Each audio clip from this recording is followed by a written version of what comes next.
தமிழ்நாட்டில் பார்த்தீங்கன்னா இங்கே தமிழ் கல்வெட்டு தமிழ் மீது கூட அதிகமாக பிரதமர் வந்து அதிகமாக நேசிக்கிறாரு, கலாச்சாரம் நேசிக்கிறது வந்து ஆடம்பரம். யாரு இங்க இருக்கக்கூடிய தலைவர்களோட பிரதமர் வந்து அளவுக்கு அதிகமாக வந்து தமிழ் நேசிக்கிறாரு சொல்லிட்டு ஆடம்பரம். அவர்கிட்ட தனியா சொல்லியிருப்பார், நான் ரொம்ப நேசிக்கிறேன். ஏங்க தமிழ்ல நேசிக்கிறது, தமிழுக்கென்று நீங்க கொடுத்திருக்க முன்னுரிமை என்ன? என் தம்பிகிட்ட சொல்லுங்க, நீங்க போய் பல காலமா தமிழ்ல வழக்காடுகிற உரிமை நாங்க கேட்கிறோம். இந்தியாவில் வேற எந்த மாநிலத்திலும் இல்லாத உரிமை இது ஒண்ணும் இல்லை. ராஜஸ்தான், பீகார், மற்ற போன்ற மாநிலங்கள்லாம் அவரவர் தாய்மொழியில வழக்காடுறாங்க. எனக்கு அந்த வழக்காடுற உரிமை பெற்றுக் கொடுங்க. பல பேர் உண்ணாவிரதம் இருந்து போராடி இருக்கோம், இப்போ வரைக்கும் போராட்டம் தொடருது. அந்த உரிமையை பெற்றுக் கொடுங்க. தமிழ்ல வழிபடுற உரிமையை பெற்றுக் கொடுங்க. ஐயா கேளுங்க, தமிழ்ல படிக்கிற உரிமையை பெற்றுக் கொடுங்க. நீங்க இந்திய பாராளுமன்றம் ஒண்ணு கட்டினீங்கல்ல, கட்டடம் கட்டினீங்கல்ல, அதுல நீங்க உலகத்துல போய் சொல்றீங்க, நாங்க பேசுறதுதான் சொல்றீங்க, உலகத்தின் தொன்மையான மொழி தமிழ், அதை யாரும் நீங்க மறுக்க முடியாது அப்படின்னு சொல்றீங்க. சரிதான், சரிதான். இந்திய மொழிகளின் தொன்மையை தமிழிலிருந்து அறியலாம்ங்கிறீங்க, அதுவும் சரிதான். அவ்வளவு தொன்மையான மொழிக்கு நீங்க கொடுத்த முன்னுரிமை பாராளுமன்றத்துல நான் தாய்மொழியில தமிழ்ல பேச நீங்க அனுமதிப்பீங்க?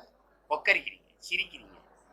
இருங்க, நீங்க ஒரு கல்வெட்டு வச்சிருக்கீங்க இந்த பாராளுமன்ற கட்டிடத்துல, சமஸ்கிருதத்துல இருக்கு, இந்தியில இருக்கு, இங்கிலீஷ்ல இருக்கு. அப்ப உலகத்தின் மூத்த மொழி, இந்திய மொழிகளின் மிக தொன்மையான மொழிய ஏன் அந்த தமிழ்ல ஒரு கல்வெட்டு வைக்கல ராஜா? அந்த தமிழ் மீது அளப்பெரிய பற்று கொண்டவர்கிட்ட சொல்லி, தம்பி அண்ணாமலை சொல்லி, பக்கத்துல தமிழ்ல ஒரு கல்வெட்டு வைங்கன்னு சொல்ல வேண்டியதானே?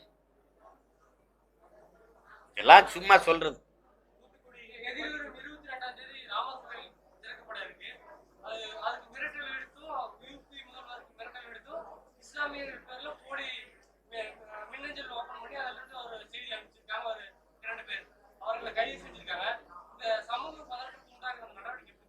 இது புதுசு இல்லையே, இது ஒன்றும் புதுசு இல்லை. இஸ்லாமிய பெண்கள் போல புர்கா போட்டுக்கிட்டு பேசுறது, வழக்க தொடுக்கிறது, இஸ்லாமியர்களுக்கு எதிராக தொடுக்கிறது, இது மாதிரி அவர்கள் மயில் வந்து காருக்கு அவங்களே பாம் வச்சுட்டு ஏன் காரை தீ வச்சு கொண்டு வச்சுட்டாங்கன்னு சொல்றது, இதெல்லாம் புதுசு இல்லையே. அவர்களுக்கு தம்பி இஸ்லாமியர் இல்லாத, ராமர் இல்லாத ஏதாவது அரசியல் இருக்கா? இஸ்லாமிய எதிர்ப்பு இல்லாது, ராமர் இல்லாது. ராமர் வந்து கடவுள்லாம் கிடையாது, பிஜேபியினுடைய ப்ராப்பர்ட்டி.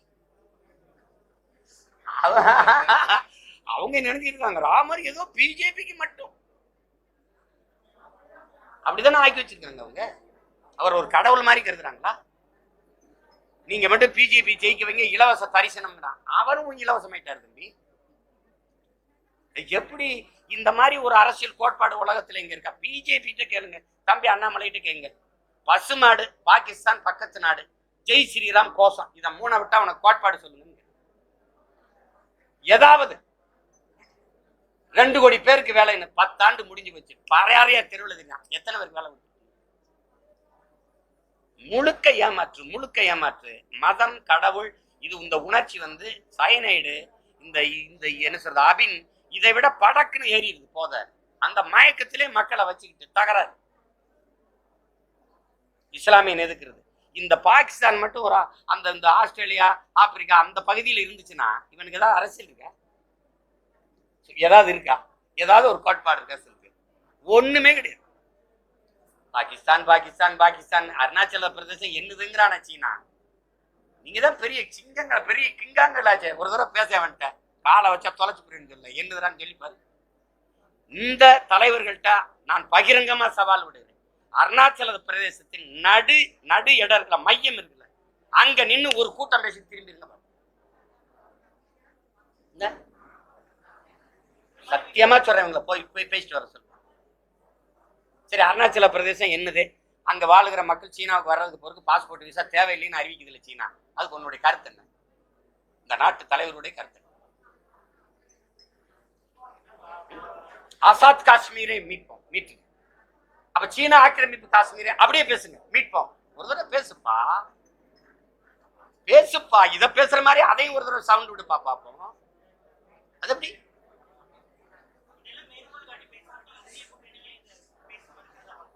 இந்திய இருக்கா? அது இருந்த ஒரே ஒரு ஆளு, நம்பிக்கைக்குரிய ஆளு அம்மா தான். அவங்களும் போயிட்டாங்க. நிதிஷ்குமார் எப்ப போவாருன்னு தெரியாது. நான் பல தடவை கேட்டேன், அண்ணன் நீங்க ஆழ்ந்து சிந்திக்க மாட்டேங்கிறீங்க. பாஜக ஒரு கூட்டணி வச்சா பாஜகவுடைய சப்போர்டர்ஸ் ஆதரவாளர்களோடு தான் வைக்குது. நீ நல்லா கவனிச்சுக்கணும். கேரளால கம்யூனிஸ்ட் காங்கிரஸ் கூட்டணியா எதிரெதிரணியா? எதிரணி. தமிழ்நாட்டில் காங்கிரஸ் கம்யூனிஸ்ட் கூட்டணியா எதிரெதிரணியா? கூட்டணி. கம்யூனிஸ்ட் காங்கிரஸுக்கு போடும், காங்கிரஸ் கம்யூனிஸ்டுக்கு போடும். கேரளால கம்யூனிஸ்ட் காங்கிரஸ் ஓட்டு போடுமா, காங்கிரஸ் கம்யூனிஸ்ட் ஓட்டு? அந்த ஸ்டேட்ல காங்கிரஸ் வெல்லணும், அந்த ஸ்டேட்ல கம்யூனிஸ்ட் வெல்லணும். அப்பதான் இந்திய கூட்டணிக்கு வலிமை வரும். நீங்க ரெண்டு பேரும் மோதிக்கிட்டு ஒருத்தன் தோக்கடிச்சீங்கன்னா இந்திய கூட்டணிக்கு அப்படி மெம்பர் வருவான்?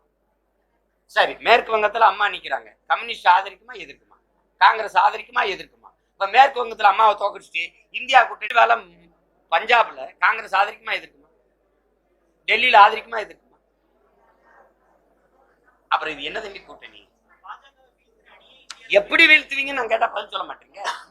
ஒவ்வொரு மாநிலத்திலையும் நீங்க அதிகப்படியான இடங்களை வென்று வரும்போதுதான் பாஜகவின் இடத்தை கட்டுப்படுத்த முடியும், அவன் வெற்றியை தடுக்க முடியும். நீங்க எல்லா மாநிலங்களையும் ஒருத்தர் எதிர்த்து தோக்கடிச்சுட்டு இருந்தீங்கன்னா அவன் எளிதாக தானே வருவான். அதைதானே நீங்க சிந்திச்சு பார்க்கணும். பஞ்சாப்ல காங்கிரஸ் கெஜ்ரிவாலை ஆதரிக்குமா எதிர்க்குமா? டெல்லியில கெஜ்ரிவாலை ஆதரிக்குமா எதிர்க்குமா? அப்போ நீங்க கெஜ்ரிவாலை தோக்கடிக்க நீங்க போராடுவீங்க. அது பிஜேபிக்கு லாபமா நட்டமா? அப்புறம் தானே அப்படித்தானே நீங்க பார்க்கணும். அப்ப அது எப்படி சொல்றது? பொருந்தாத ஒரு ஏதோ அது ஒரு கூட்டணின்னு வச்சுக்கிட்டு நம்மள இந்தியான்னு பேசியிருந்தா இப்படி.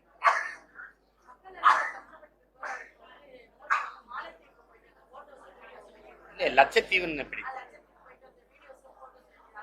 இல்ல இந்தியாவின் எதிர்காலத்தை பத்தி மக்களை வாழ்க்கை தரத்தை எப்படி உயர்த்துவதுன்னு சிந்திக்க தம்பி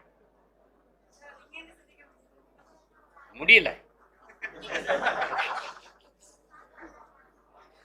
அவரை விடுங்க, அது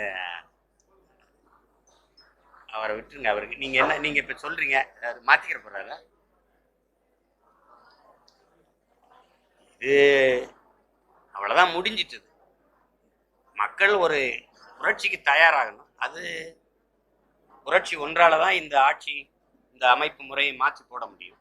இது லெலின் சொல்றது போல இதுவரை வாழ்ந்தது போல இனி எப்போதும் வாழ முடியாதுங்கிற நிலை உருவாகும் போது மக்கள் அவர்களே புரட்சி செய்வார்கள். அது இலங்கையில எல்லாம் நடந்தது. நீங்க பாத்தீங்க, ராஜபக்சே வீட்டுல அம்மா நிறைய கார்கள் நிறுத்திருந்தது. அந்த காரை எடுத்துக்கிட்டு அவன் போல தீ வச்சு கொளுத்திட்டு போயிட்டான். ஏன்னா அவனுக்கு வேண்டியது கார் இல்லை, சோறு. அந்த நிலைமை இங்க வரும்போது யாரும் எதிர் நிக்க முடியாது. வேற என்ன?